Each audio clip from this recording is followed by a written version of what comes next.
Profondeur, une émission d'analyse. Profondeur est un guide infaillible pour décortiquer profondément l'actualité afin d'avoir un réel aperçu sur les fonctionnements de la République démocratique du Congo. Pour contextualiser, expliquer et commenter, Profondeur reçoit un invité pour faire les décryptages d'actualité du jour.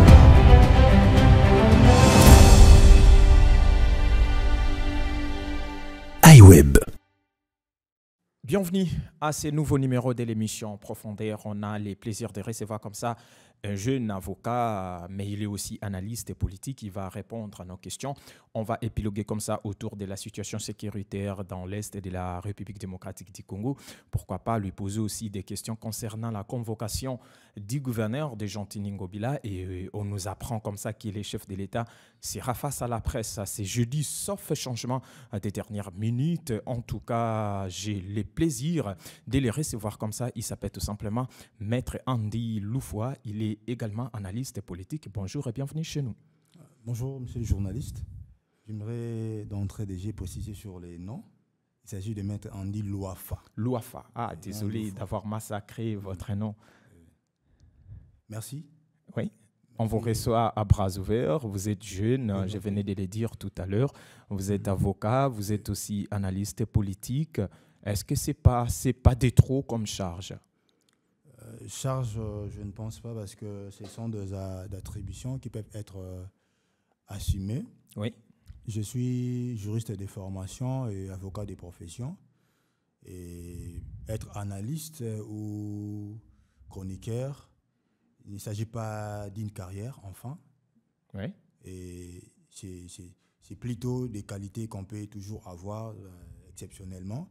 Mais ce n'est pas une carrière qui peut me coller jusqu'à la peau et tout. Donc, je me sens très bien à l'aise dans toutes mes peaux. Allez, voilà. D'entrée de jeu comme ça, je vais vous poser une question concernant le chef de l'État, Félix-Antoine Tshisekedi Tshilombo. Sauf changement des dernières minutes, celui-ci sera face à la presse nationale. Je pense que la presse internationale également sera de la partie. Qu'est-ce que le président de la République va justement nous dire aujourd'hui, sachant très bien que c'est son tout point de presse après sa réélection à la magistrature suprême? Je pense que tout va tourner autour du bilan d'entrée de jeu, parce que les premiers mandats du président de la République viennent de toucher à sa fin. Là, il est au deuxième mandat. Juste au début. Donc, au début. Ouais. Donc, il est donc logique que cette intervention puisse aller dans ce sens. Donc, attendons-nous beaucoup plus sur les bilans. Et peut-être un mot particulier sur la situation qui se vit actuellement à l'est de notre pays. Je pense que ce sont des grandes questions autour desquelles le président de la République va se prononcer, et peut-être des questions diverses aussi qui pourront intervenir. Mais à mon sens, voici donc les grandes lignes qui peuvent intervenir autour de cette conférence de presse. Voilà, vous avez parlé comme ça du bilan du chef de l'État, Félix-Antoine Tshisekedi Tshilombo, mais moi je vous pose la question concernant les bilans du gouvernement Sama Lukonde. Ça fait 3 ans et 6 jours depuis qu'il est là comme Premier ministre. Ça a commencé avec le gouvernement Sama Lukonde 1 et aujourd'hui on parle du gouvernement Sama Lukonde 2. Et le Premier ministre avait présenté comme ça sa lettre de démission, sauf que le chef de l'État n'a pas pris acte. Et je vous pose une question, vous en tant que jeune avocat, en tant qu'analyste politique, que retenir de son passage à la primature de la République démocratique du Congo? D'entrée de jeu, j'aimerais bien qu'on sache que quand on parle du bilan, on voit les côtés positifs et négatifs. Oui. C'est-à-dire on fait la sommation de toutes les actions qui ont été posées. Oui. Et après cette sommation, on peut dégager la positivité et la négativité. Alors maintenant, il faudrait savoir l'action gouvernementale du Premier ministre, les actions qui ont été posées, quelles sont les actions qui ont abouti et celles qui n'ont pas abouti. Oui. Et voilà, si on essaye de recadrer, de faire toutes ces analyses de toutes les actions qui ont été menées, on pourra maintenant avoir une opinion pour dire si le bilan a été marqué positivement ou négativement. En termes des actions concrètes, qu'est-ce que l'opinion publique peut retenir du passage de Sama Lukonde à la primature? Bon, ce sont des questions qui sont très techniques à fond. Oui. Parce que je suis très heureux que vous me posez la question en termes de ce qui se voit trop publiquement. Oui. Mais il faut savoir que dans l'action du gouvernement, il y a des actions qui sont aussi très techniques, qui ne sont pas à la portée de la connaissance du public. Oui. Il y a peut-être des réformes qui peuvent être menées à fond, que les communs des mortels ne savent pas pénétrer. Qui ont impacté positivement dans la vie des Congolais? Oui, ça peut aller, mais au moins ce que je peux peut-être citer, en grande pompe, c'est peut-être la gratuité, Oui. la gratuité de l'enseignement primaire. On peut parler aussi... Est-ce que ce n'était pas sous Ilunga Ilukamba, la gratuité de l'enseignement? L'État continue. Ouais. Si les premiers ministres... Vous voulez peut-être parler comme ça de la gratuité de la maternité? Non, je ne parle pas de la gratuité de la maternité. J'ai évoqué la gratuité de l'école primaire d'abord. Oui. Il y a par exemple les projets PDL 55 territoires. Oui. Voilà. Ce sont par exemple des grandes actions qu'on peut citer dans l'actif du gouvernement. Si les premiers ministres avaient commencé, nous sommes dans un état, le principe c'est la continuité.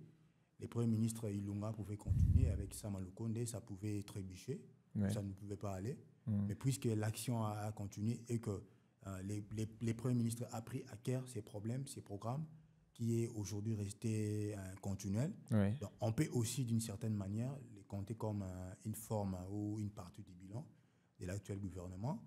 Et bien évidemment, avec les PDL. Là, je suis en train par exemple, de citer ou d'évoquer des projets qui sont très visibles et que la population peut comprendre de la manière dont ils se sont déroulés. Voilà, je l'ai dit tout au début de l'émission, le Premier ministre a présenté comme ça sa lettre de démission, mais sauf que le chef de l'État n'a pas pris acte.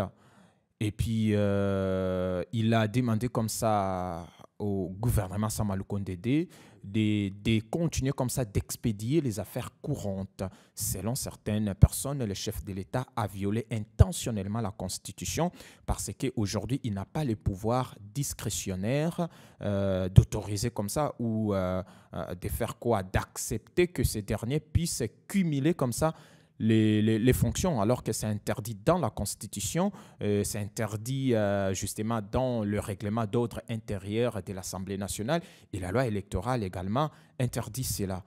Que répondre à cette question ou que dire à tous ces gens qui pensent que le chef de l'État a violé la Constitution, sachant très bien que vous êtes un juriste de formation? Bon, je pense que cette question a fait beaucoup opiner. Et le président de la République... par un communiqué que nous tous nous avons lu, a essayé de se justifier par rapport à la situation que nous sommes en train de passer maintenant et en confiant l'expédition des affaires courantes au gouvernement actuel.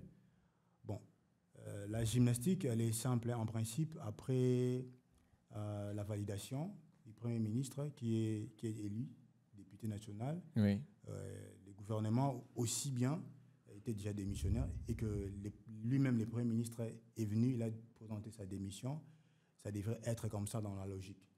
Mais si le président a pris cette mesure, c'est pour justement faire asseoir ou faire continuer ce qui est déjà en marche par rapport à la situation actuelle. Oui. Alors, ce qui va se passer, je pense qu'au niveau du Parlement, pour qu'il n'y ait pas de cumul, les suppléants de l'actuel Premier ministre peuvent continuer. Il va continuer, c'est lui qui va commencer à siéger.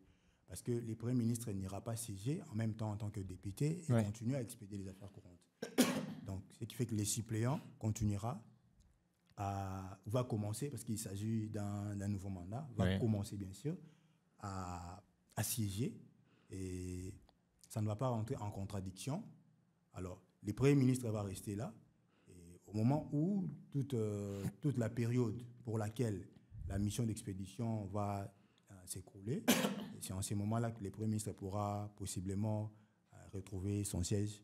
Et au cas où le président de la République, évidemment, nommera un nouveau Premier ministre qui va présenter le nouveau gouvernement pour la suite de ce second mandat. Pensez-vous que c'est l'état actuel qui a fait que le chef de l'État puisse... justement autoriser le gouvernement Sama Lukonde d'expédier les affaires courantes parce qu'il pouvait aussi accepter ou prendre acte de cette démission et puis laisser les secrétaires généraux et puis choisir comme ça un Premier ministre intérimaire de continuer jusqu'à ce que le nouveau Premier ministre soit nommé? Bon, si vous dites ça, c'est-à-dire que vous renvoyez cette possibilité toujours au président de la République. Donc, on ne sait pas exactement c'est quoi la motivation profonde, parce qu'il s'agit bien des pouvoirs qui lui reviennent.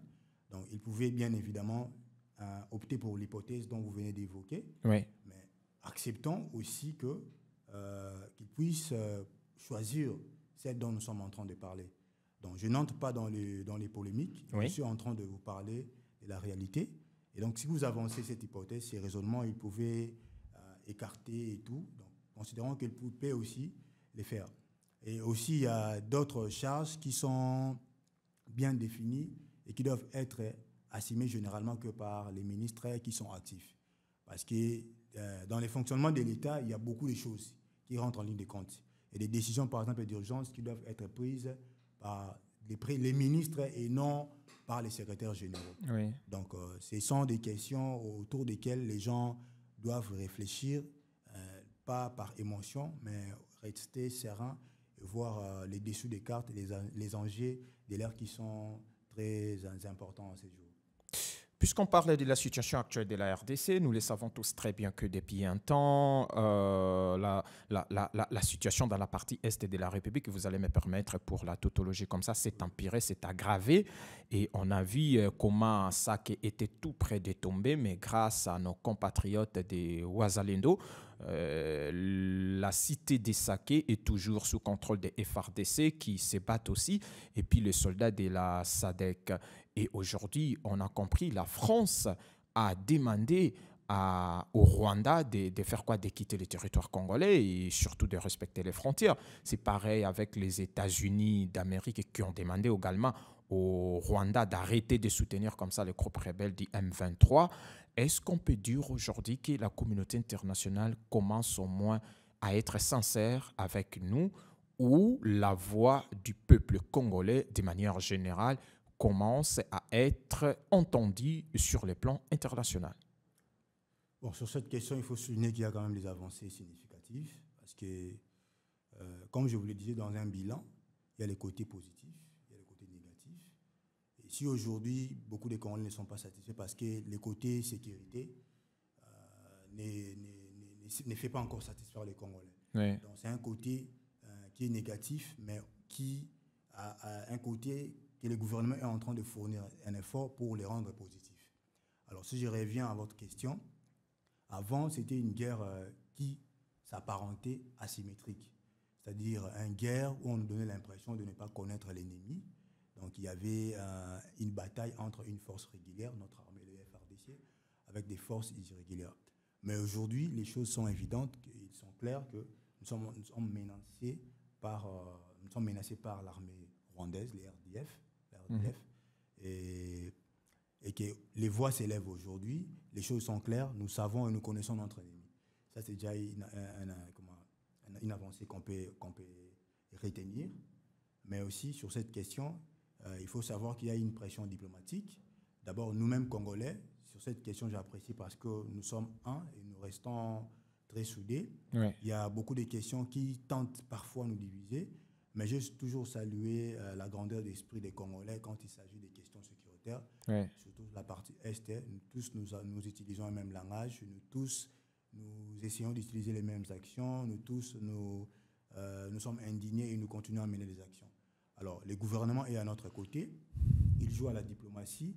Si vous citez la France, si vous citez la communauté internationale, c'est un résultat positif en termes diplomatiques, mais nous devons savoir que non, la victoire Oui. de la RDC contre les ennemis, c'est d'abord notre victoire à nous-mêmes. Et c'est une question que nous devons prendre à bras le corps, à cœur, et nous devons être au premier rang. Et nous devons combattre d'abord comme acteurs principaux.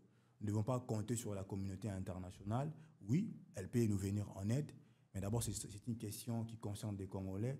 Ce sont des Congolais qui doivent être conscients, ce sont des Congolais qui doivent unir leurs efforts, ce sont des Congolais qui doivent être au devant de la scène, ce sont les Congolais qui doivent batailler pour que nous l'emportons. Donc, nous devons d'abord, en premier lieu, nous considérer comme premier acteur, comme premier protagoniste. Et bien évidemment, dans une certaine mesure, nous pouvons nous attendre à des aides qui peuvent venir de la communauté internationale ou des autres nations, parce que les États, ce sont des entités qui négocient, ce sont des entités qui se retrouvent et qui collaborent. Nous ne pouvons pas rejeter les collaborations. Mais d'abord, je suis erré parce que la victoire ou l'évolution doit d'abord appartenir aux Congolais. Après toutes ces réactions, vous, en tant qu'analyste politique, pensez-vous que le règne et la puissance de Paul Kagame est à son terme? Bon, je ne vais pas m'attaquer à une personne. Cette guerre, il y a des tireurs de ficelles. Ouais. Bon, c'est la personne qu'on voit, parce que c'est un chef de l'État. C'est lui qui est en tête d'un système. C'est pour la toute première fois de voir la France aussi prendre une telle décision ou déclarer une telle discours en regard du Rwanda. Donc voilà, certains politiciens ou certains analystes estiment que le Paul Kagame et son pays sont désormais désavoués par les grandes puissances du monde. Bon, espérons que ces déclarations de nos pays frères, partenaires, doivent être des déclarations qui sont aussi sincères, des déclarations qui tendent réellement à témoigner leur attachement du côté congolais, pas un attachement subjectif, mais plutôt objectif, dans le sens de dire la vérité, que nous, Congolais, nous sommes victimes des massacres, nos populations meurent depuis des décennies, et que ça soit un soutien sincère et effectif, voyez-vous.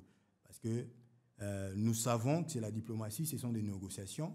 Les négociations peuvent bondir dans tous les sens. Donc, nous acceptons cela, mais nous restons dans la ligne droite de vouloir voir les pays se développer et que cette situation se termine définitivement. Pour les régimes, nous, on a plutôt un problème avec les régimes, parce que les régimes, c'est les systèmes, ce sont les méthodes qu'on emploie pour anéantir. Mais on n'a pas un problème particulier avec le peuple rwandais. Le peuple rwandais ou les territoires rwandais. Alors, nous, notre problème, c'est les systèmes qui est instauré là-bas. Ces systèmes-là, qui peuvent être directement ou indirectement. Quand je dis directement, donc nous voyons les autorités rwandaises qui sont actives. Indirectement, ce sont des tireurs de ficelles, des autres personnes qui peuvent intervenir de façon interposée. Donc, on ne voit pas des mains noires. Donc, justement, c'est vraiment ça, c'est ce que nous décrions. Et nous restons fermes et confiants et nous demandons au gouvernement d'être aussi, de s'aligner dans la même direction, d'écouter les peuples congolais, de faire ce que les Congolais veulent et que nous puissions tous emporter haut la main cette guerre et cette bataille qui est tant voulue par nos ennemis, mais avec l'aide des peuples congolais, nous savons que nous allons trouver la victoire et que le pays va retrouver son calme d'antan. Les populations vaqueront désormais à leurs occupations de manière paisible. On a vu les troupes de la SADC s'est débarqué en République démocratique du Congo et le président angolais João Lorenzo a convoqué comme ça les mini-sommets à Addis Abeba, capitale d'Éthiopie, justement pour tabler comme ça sur la situation sécuritaire de la République démocratique du Congo.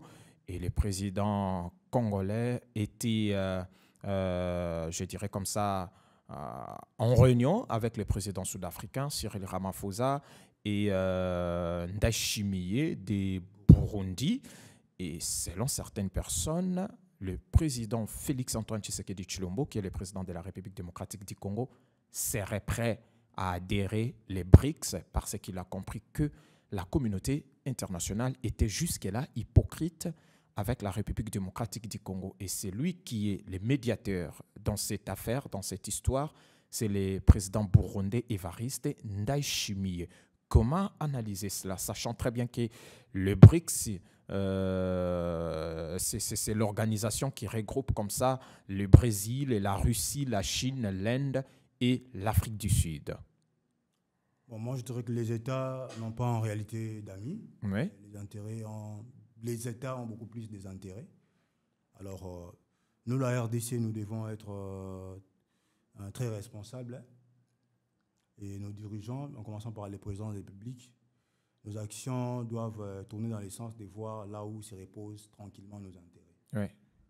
puisqu'il s'agit d'une situation qui est très intéressante, une situation qui nous endeuille depuis des décennies. Alors, nous devons réfléchir pour voir est-ce que là où nous sommes, où nous nous plaçons, est-ce qu'il y a nos intérêts. Je pense que si les autorités, en commençant par les présidents de la République, a accepté que ces mini-sommets soient organisés, s'approche de la SADC, c'est parce que nous sommes en train de trouver que à travers cette organisation, nous pouvons trouver quand même des solutions qui iront dans le sens d'être efficaces et pour longtemps. Je dirais même de manière permanente et continuelle jusqu'à beaucoup d'années et à ce que les Congolais vivront dans la paix.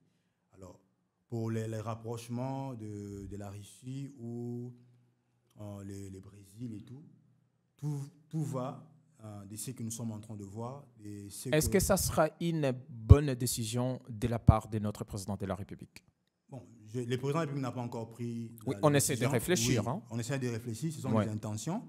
Alors, moi, j'aimerais bien beaucoup plus appeler les présidents de la République et toutes les autorités au sens de la responsabilité. Alors, parce qu'ils gèrent les Congolais, plus de 100 millions de Congolais. Si le président de la République veut faire intégrer la République démocratique du Congo, il doit d'abord se poser des questions sur les intérêts que les Congolais ou la République peut avoir ou en ce qui concerne l'intégration de la République dans les chefs de l'État, on a demandé... La question principale que l'on s'est posée, si les présidents de la République trouvent qu'il y a des intérêts des Congolais, du Congo, qui peuvent marcher en intégrant une certaine communauté, là, je pense que ce sera une décision responsable. Mais au cas contraire, ce sera une décision qui peut nous plonger encore dans les chaos ou compromettre les intérêts de la République. J'insiste beaucoup plus sur les intérêts.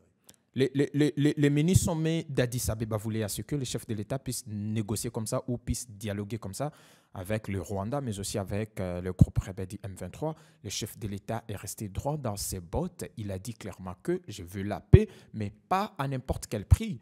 Donc, ça prouve à suffisance que le chef de l'État mesure les conséquences de chaque décision que ce dernier est en train de prendre. Donc, si aujourd'hui il est décidé de signer comme ça ou d'accepter que la RDC puisse entrer dans la structure BRICS, donc c'est-à-dire que ça sera un pari gagné pour nous Congolais parce que nous le savons tous très bien que la Russie sera là, la Chine sera là pour nous soutenir afin de traquer tous les groupes rebelles qui terrorisent la partie est de la République démocratique du Congo. Bon, ça ce sont des questionnements que l'on se pose, ce sont des hypothèses. Elles peuvent être confirmées et infirmées. Alors, le président de la République évite certaines décisions qui peuvent plonger les pays dans les chaos, comme vous l'avez dit. Alors, c'est pourquoi il est en train d'utiliser aussi la diplomatie. Alors, il faut en même temps essayer d'équilibrer les décisions. Même s'il faut que nous puissions entrer dans une organisation, nous devons voir toujours est-ce que c'est le moment, est-ce que c'est le bon timing. Parce que nous avons des partenaires. Nous avons d'autres partenaires avec qui seront aussi lésés. Oui. Alors, il faudrait voir tous ces aspects-là. C'est pourquoi le président de la République est en train de vouloir marcher avec beaucoup de sagesse surtout pour que nous puissions savoir où exactement continuer avec qui ou mettre les pieds avec qui. Parce que ce sont des questions d'État. On ne pose pas des actions par sentiment. On ne pose pas des actions par clameur publique ou par réaction de la foule. Mais on pose des questions, on pose des actions parce qu'on a eu à se mettre sur la table, à réfléchir et à décortiquer des questions de fond et qu'on a trouvé que si nous optons pour telle voie, nous aurons des conséquences qui pourront être bénéficiaires pour la République. Donc, moi, c'est un appel que je fais. Je ne vais pas affirmer des choses ou infirmer, puisque je ne suis pas un haut dirigeant, je ne suis pas une autorité qui porte les casquettes officielles. J'appelle plutôt à celle-là d'être en mesure de pouvoir nous faire conduire selon les intérêts et selon ce que les Congolais veulent, mais tout en essayant d'être un peu plus objectif et de calculer toutes les conséquences, aussi bien politiques que socio-économiques, qui peuvent s'en suivre. Voilà, vous avez évoqué comme ça la question de la diplomatie agissante du chef de l'État. Ça, c'est juste une question en passant comme ça. Vous en êtes fier, la diplomatie du président Félix-Antoine Tshisekedi Tshilombo, ça paye aujourd'hui? Bon, ça... Une diplomatie aussi critiquée par certains Congolais. Justement parce que, bon, il faut d'abord se poser des questions sur la diplomatie. Il y a beaucoup de questions. Il y a d'autres questions qui peuvent aboutir et non. Par exemple, sur la question du conflit de l'armée, Oui. De notre armée avec l'armée rwandaise. Le président de la République n'a pas voulu frapper. Il a essayé de négocier. Avant, on ne pointait pas du doigt le Rwanda. Oui. On parlait d'un conflit avec un ennemi qu'on ne voyait pas, Oui. une guerre asymétrique. Mais aujourd'hui, avec la diplomatie, avec les arrangements... Tout le monde a compris que c'est le Rwanda qui se cache derrière voilà. M23. Donc, sur ça, c'est quand même une avancée. Mais la diplomatie doit aussi se mesurer. Il y a toujours des points rouges.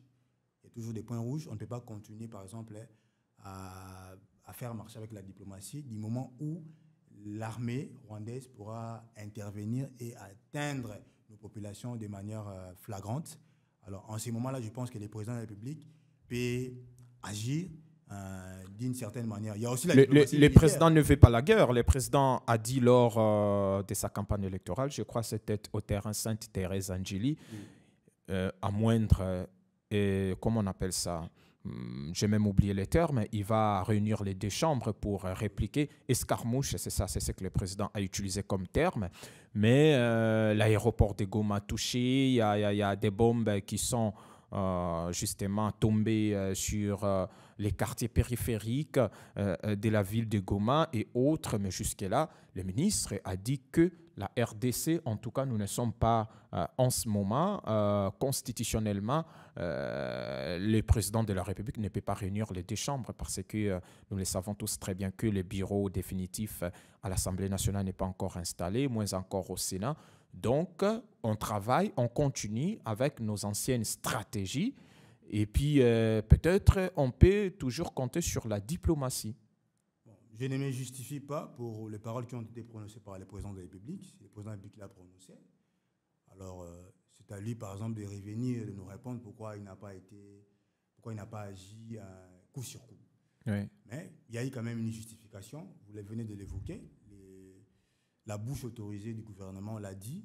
Et on peut considérer que ce sont des stratégies qui ont été arrêtées, par exemple au niveau du gouvernement, puisque...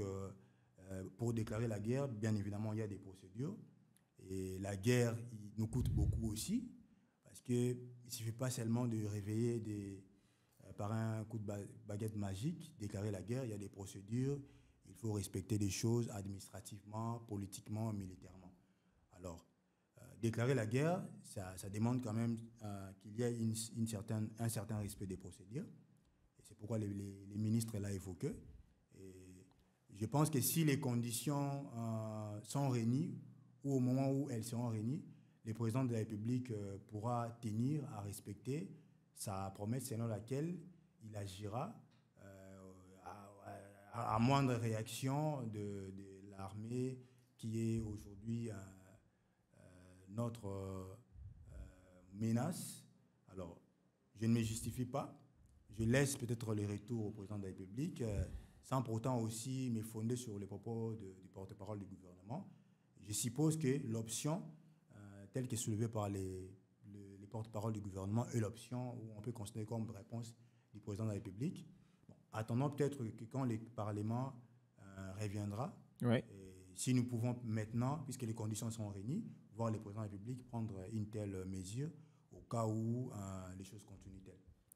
Allez, on va bientôt la terminer, cette émission. On va parler du gouverneur de la ville comme ça, Jean-Tini Mbakangobila, qui a été invité au parquet, je dirais comme ça, au parquet près la cour des cassations. Et les Kangobila, notamment sa formation politique, pensent que c'est un acharnement contre leur leader. Que dire alors? Et nous le savons tous très bien que ce dernier était cité parmi les fraudeurs ou encore les gens qui ont fraudé lors des élections législatives nationales. La CENI a transmis ces dossiers entre les mains de la justice et aujourd'hui il est invité. Pourquoi alors l'ACP pense que c'est un acharnement? Bon, De manière principale, je ne me permettrai pas trop d'entrer en profondeur sur des questions qui sont au niveau de la justice, parce que l'indépendance de cette institution nous impose aussi le respect de garder silence au moment où il y a une instruction qui s'est faite. Mais pour vous répondre d'une autre façon, je n'accepterai pas ni vos arguments, ni ceux de sa formation politique. Ouais, ce n'est pas un acharnement pour vous? Oui, je dis non plus vos arguments aussi. C'est-à-dire Ouais. que je n'accepte les arguments d'aucune partie, Ouais. en vous répondant tout simplement que non. Si vous lisez l'invitation du procureur, il a été dit que les motifs pour lesquels le gouverneur a été appelé lui seront communiqués sur place. Sur place, oui. Donc, officiellement, nous ignorons encore les raisons pour lesquelles le gouverneur a été convoqué ou invité. Est-ce que ce n'est pas sa propre famille politique, cette fois-ci je parle de l'Union sacrée, qui veut sa tête? Bon. Nembalemba a tenu des propos, je me permets comme ça de citer son nom. Nembalemba Léon, député honoraire, s'est permis de tenir le propos pour dire que, en tout cas, il y a un plan qui vise à déstabiliser Jean-Tini Mbaka Ngobila. Voilà pourquoi la dynastie Nembalemba, en tout cas, n'a pas pu gagner lors des élections des législatives nationales parce que ces derniers soutiennent comme ça Jean-Tini Mbaka Ngobila. Bon, ça, ce sont des propos tellement politiques, mais d'abord, le fondement de l'affaire est juridique. Et au niveau de la justice, je vous rappelle qu'au niveau du parquet, nous sommes dans l'instruction préjuridictionnelle. Oui. Et elle a un caractère secret. Alors, actuellement, seul le procureur sait ou connaît les charges pour lesquelles il a été appelé. Alors, politiquement, j'ignore encore les raisons qui animent le député honoraire dont vous venez de citer les noms, qui poussent à affirmer ce que vous venez de dire. Mais moi, je reste dans la logique ferme du droit ou de la procédure judiciaire. Et peut-être attendons, après, nous saurons les motifs pour lesquels le gouverneur a été appelé. Et après que ces motifs soient connus, s'il y aura une suite ou pas, nous pourrons peut-être revenir pour parler, parce que nous serons dans une évidence. Mais là, puisque l'affaire d'abord c'est au niveau de la justice, on ignore les motifs, donc je ne me vois pas vraiment entrer dans les détails sur une affaire qui se trouve dans la justice. Je laisse la pleine dépendance à la justice de continuer ce qu'il est en train de faire, parce qu'il est de son droit. Alors, la conclusion du rapport du procureur général près la Cour de cassation ou des instances judiciaires pourront nous en dire plus et nous pourrons peut-être savoir c'était quoi les problèmes réellement. Donc, je nous considère actuellement tous ignorants. Alors, attendons la suite de l'affaire une fois que le rapport sera déchiffré par l'organe judiciaire. Comment qualifierez-vous alors la gestion de Jean-Tini Mbaka Ngobila? C'est ma toute dernière question. 5 ans d'Iran à la tête de la ville-province de Kinshasa. Je rappelle que vous êtes avocat, vous êtes jeune, vous êtes un analyste politique. Donc, vous pouvez aussi nous faire une sorte de bilan du gouverneur Jean-Tini Mbaka Ngobila à la tête de la capitale congolaise. Bon, question des bilans, il faut poser au Quinois. Il faut poser au Quinois par rapport à l'État. Vous êtes aussi Quinois, vous l'êtes aussi. Oui. Je le suis, bien sûr. Je le suis. Il faut poser au Quinois pour voir exactement ce qui s'est passé. Alors, bon. Sur cette question, oui. On peut déchiffrer, par exemple, le côté positif, comme je l'ai dit toujours pour un bilan, et voir les côtés négatifs. Et je pense qu'après analyse, nous devons d'abord voir ce qui a été mené sur le terrain et essayer de dire exactement quels sont les points qui ont... Il a multiplié en tout cas les réalisations ces derniers jours. Hein. Par exemple, la réhabilitation des Mama Mobutu, la réhabilitation de plusieurs avenues. Et puis, il a visité également plusieurs chantiers. Donc, je ne sais pas c'est quoi la raison, pourquoi il a attendu le dernier moment pour travailler. Bon, là, je dirais comment c'est une analyse personnelle. Je ne sais pas ce que d'autres Kinois pensent. Hein. Bon, je salue quand même certains des aspects, et surtout du côté infrastructure. J'ai toujours... parce qu'il faut savoir qu'il y a des routes ici à Kinshasa qui sont de la compétence de la province, oui. d'autres du gouvernement central. Central, oui. En ce qui concerne les routes qui sont de la compétence de la province, il y a des routes quand même qui ont été réhabilitées. Créées, ouais. Oui, réhabilitées. De ce côté-là, je salue, on peut prendre ces côtés positifs. En tout cas, en ce qui concerne les actions positives, j'ai toujours cité Elengesa. Oui. J'ai toujours cité Elengesa, Kikwit. Vous voyez, ce sont des routes qui n'existaient pratiquement pas.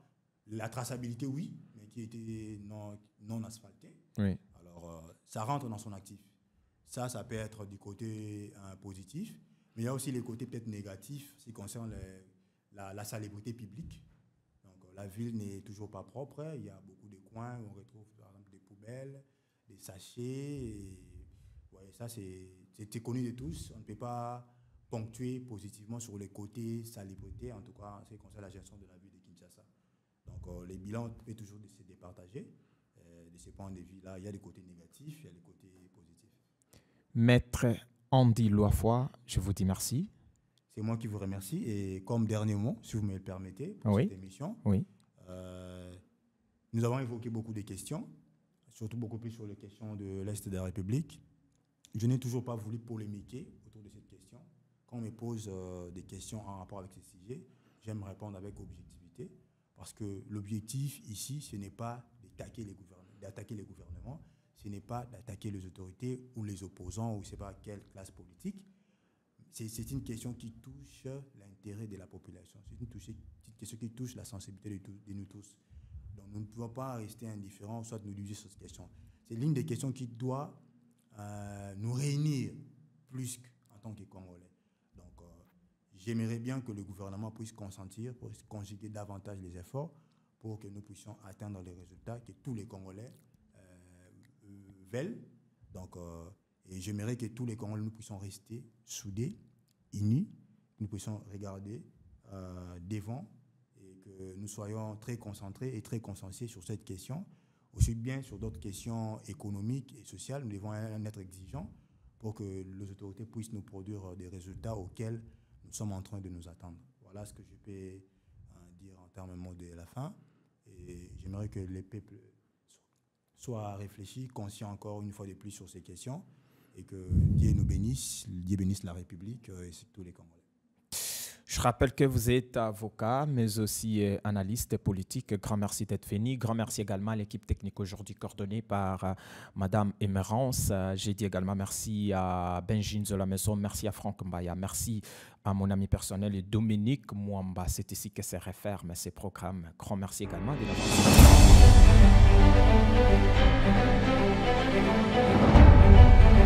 Profondeur, une émission d'analyse.